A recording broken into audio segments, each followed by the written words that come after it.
Un vector es un segmento de línea que con dirección y sentido representa una magnitud física. Forma parte fundamental de la geometría.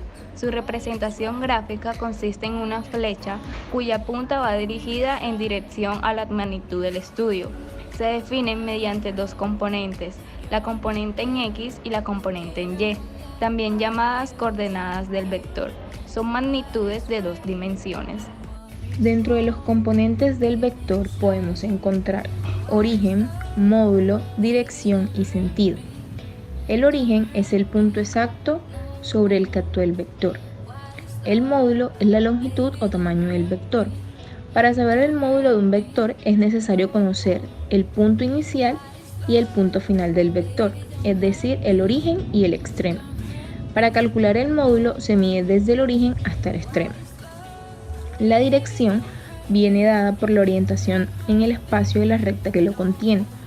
La recta que contiene el vector es su dirección, pero también es el ángulo que tiene el vector con respecto al eje de referencia. Y el sentido se indica mediante una punta de flecha situada en el extremo del vector, indicando hacia qué lado se dirige el vector.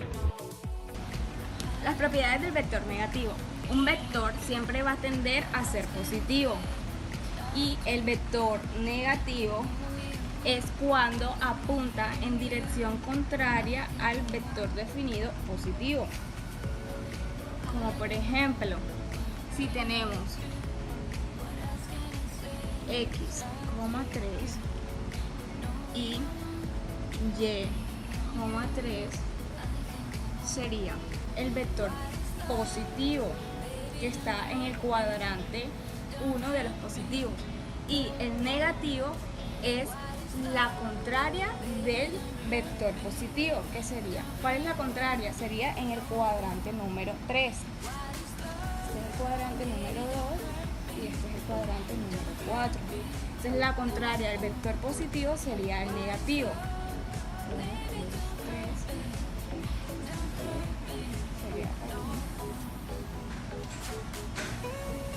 Este sería el vector negativo.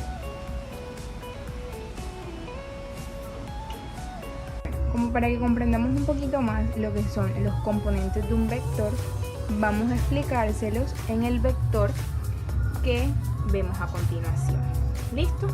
Bueno, entonces, lo primero o el primer componente que debemos identificar dentro de un vector será su origen, es decir, este amigo que encontramos por acá, que se los vamos a marcar aquí, origen.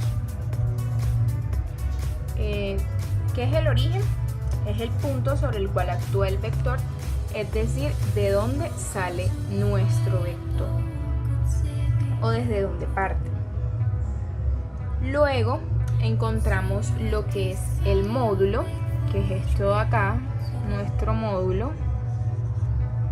Y el módulo es la longitud o tamaño del vector, es decir, esto que vemos aquí, ¿sí?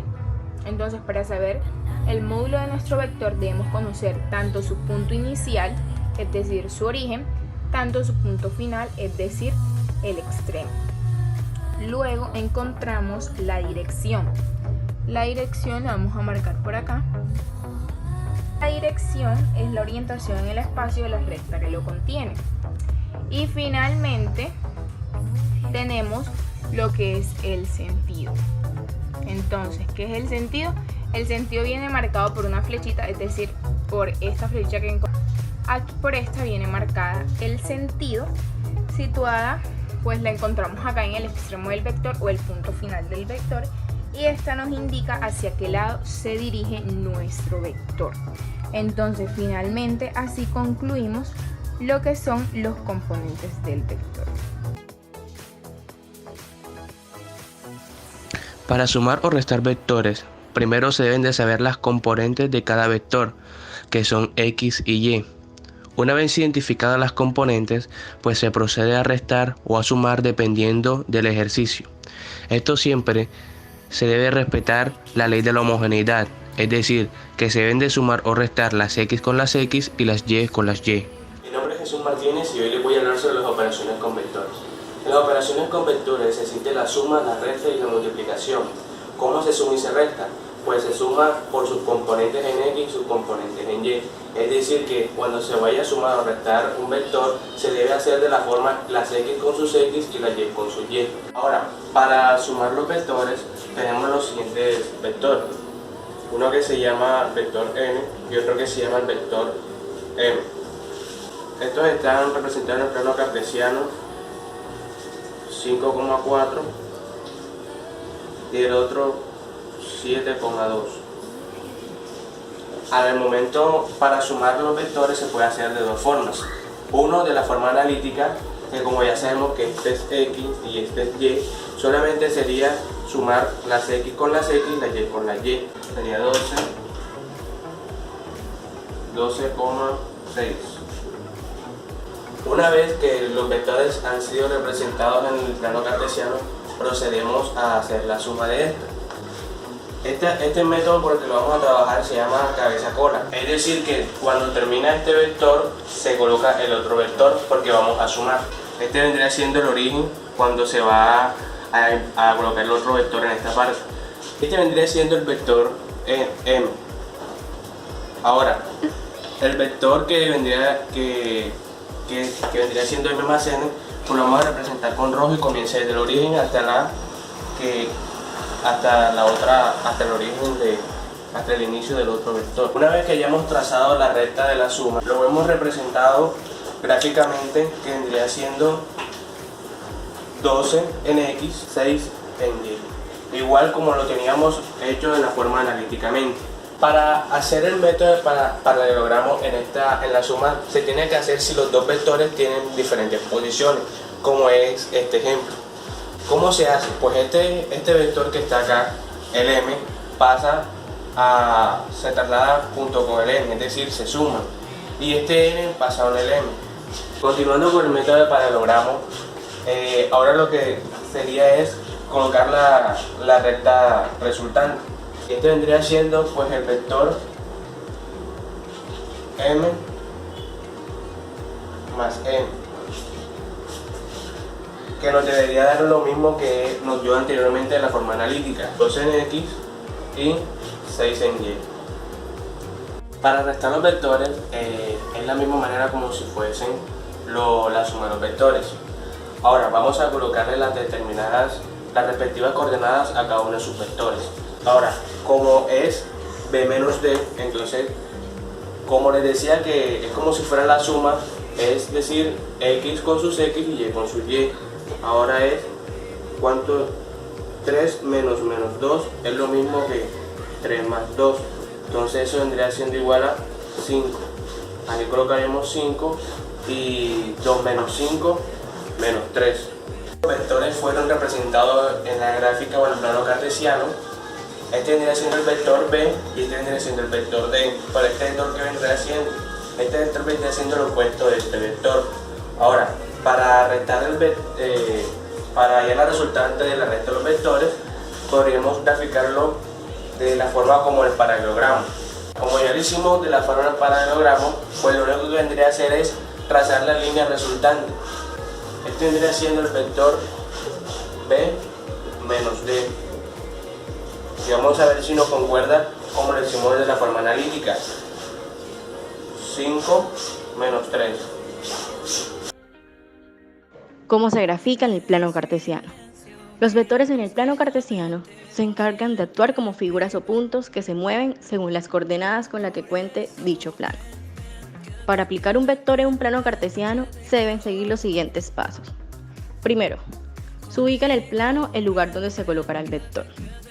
Segundo, se avanza en el plano la cantidad de veces que indica la primera coordenada. Hacia la derecha si la coordenada es positiva o hacia la izquierda si es negativa. Tercero, por último, se avanza en movimiento vertical la cantidad de veces que indica la segunda coordenada. Hacia arriba si la segunda coordenada es positiva y hacia abajo si es negativa. Veamos el siguiente ejemplo. Se dice que se tiene el punto A con la coordenada 2,1 aquí para el punto A, y también se tiene el punto B con la coordenada 4,2. El ejercicio pide graficar los puntos en el plano cartesiano y construir el vector AB. Es decir, este es el vector que vamos a construir con estos dos puntos. También pide determinar la magnitud y la dirección. Entonces, ¿cómo empezamos? Primero que todo, graficamos los puntos en el plano. Empecemos con el punto A. En X sería 2, Y 1. El punto A sería determinado por esto. Si nos vamos con el punto B, 4,3, ordenada en X, 4, X 4, 3, en Y, quedaría la coordenada en esto. Aquí tenemos ubicados los puntos A y B. El vector AB sería la resultante de esto, por una línea recta. Esto sería AB. Pero, ¿cómo medimos la magnitud, la dirección de esto? Queremos saber la distancia, los valores. Simplemente tenemos que hacer esto y determinar los valores que hay de aquí a aquí. Entonces, ¿cómo lo hacemos? Efectuamos A y B y restamos el punto B menos A y eso nos va a dar los valores. Entonces, simplemente reemplazamos, efectuamos la resta. Podemos hacerla de dos maneras. Primero, obviamente tenemos que coger las componentes en X, que serían 4 y 2, X, y luego las componentes en Y, que serían 3 y 1. Entonces, la resultante de AB, utilizando B menos A, sería la coordenada, nómbrala por acá, 2,2. En caso de hallar la magnitud, tenemos que usar la fórmula de la fórmula del teorema de Pitágoras, porque es un triángulo rectángulo. En este caso es la hipotenusa por ser el lado más largo. Podemos llamarla R a este vector. R sería igual a raíz cuadrada de este lado por este lado, es decir, de los dos catetos.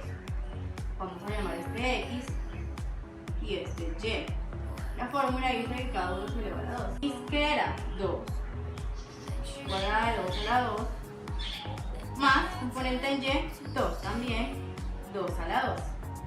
Entonces operamos 2 a la 2, 4, más 2 a la 2, 4. Raíz cuadrada de 4 más 4 es 8. Raíz cuadrada de 8 vendría siendo, que tomes una calculadora, 2.82. Entonces el valor de este vector AB sería de magnitud 2.82. Ahora, también podemos hallar el ángulo que existe. Si nos lo encontramos en un triángulo rectángulo, podemos usarlo con la fórmula de la tangente. Entonces sería tangente a la menos 1 de teta, o sea, de este ángulo que queremos hallar, y esto es igual componente en Y sobre componente en X. Es lo mismo que decir, pues, tangente es igual de la identidad trigonométrica, cateto opuesto, Y sobre cateto adyacente, X, respecto al ángulo donde estemos ubicados. En este caso, estos son los diferentes catetos porque estamos ubicados en este ángulo. Entonces, simplemente, ¿qué hacemos? Reemplazamos tangente a la menos 1 de teta, efectuamos este proceso en una calculadora. El resultado es 45 grados. Entonces ya tenemos la medida de este ángulo teta respecto a este vector y respecto al triángulo que formamos, que sería de 45 grados. Aplicación de los vectores en la ingeniería. El mundo real es tridimensional, así que gran cantidad de magnitudes del mundo real son vectoriales, y los vectores son absolutamente necesarios para poder modelar matemáticamente la realidad. La mayor parte de la física es vectorial. Desde el momento que el desplazamiento es vectorial, la mayor parte de magnitudes derivadas de él lo son. Estas son la velocidad, la aceleración, la fuerza. De esta forma, mediante vectores podemos explicar cosas como cinemática. Simplemente conociendo movimientos de una sola dirección y haciendo combinaciones de ellos mediante vectores, podemos entender movimientos en 2 y 3 dimensiones como el tiro parabólico. Dinámica.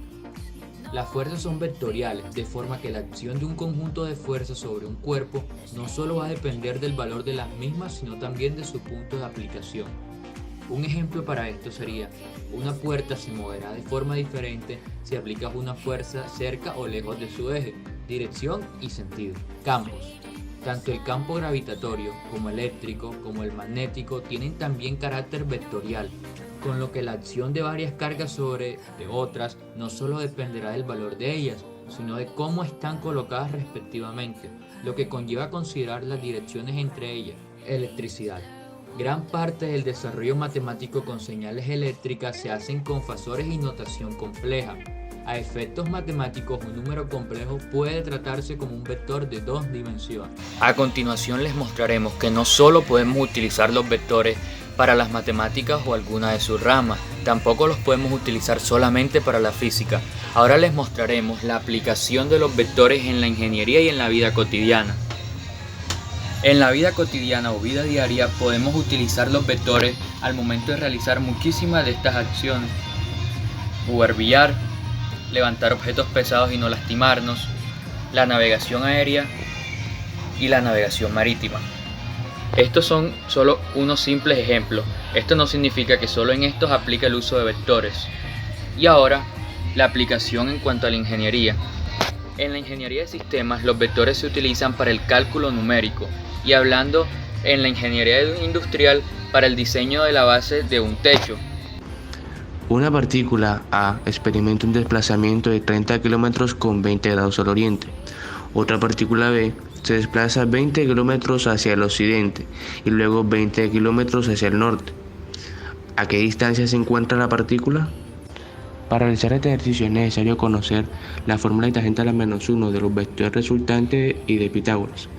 Como sabemos que la partícula B se dirigió 20 kilómetros hacia el occidente y luego 20 kilómetros hacia el norte, pues se deduce que aquí se forma un triángulo rectángulo, porque no se ha dado el ángulo al cual se dirigió dicha partícula. Si no se da, sabemos y deducimos que este es un ángulo de 45 grados. Entonces, si queremos corroborar esta información, lo podemos hacer mediante la fórmula de tangente a la menos 1, que es cateto adyacente sobre cateto opuesto. Sería 20 sobre 20 y nos daría 45 grados. Para hallar la hipotenusa es necesario utilizar Pitágoras, que vendría siendo el cateto opuesto más al cual elevado al cuadrado más el cateto adyacente elevado al cuadrado. Y esto nos daría un valor de 28,2. Y así, para poder hallar el vector resultante es necesario conocer el ángulo opuesto al cual se va a hallar. ¿Cómo se halló? Como cada cuadrante mide 90 grados, pues le restamos 90 menos 20 y 90 menos 45. Y al final de eso sumamos los ángulos resultantes que nos dieron y le damos el ángulo completo, que vendría a 115 grados. Ahora querer reemplazar los dichos resultados, que vendría siendo a al cuadrado más b al cuadrado menos 2ab menos el coseno de 115, y eso nos daría el vector resultante a 49,09.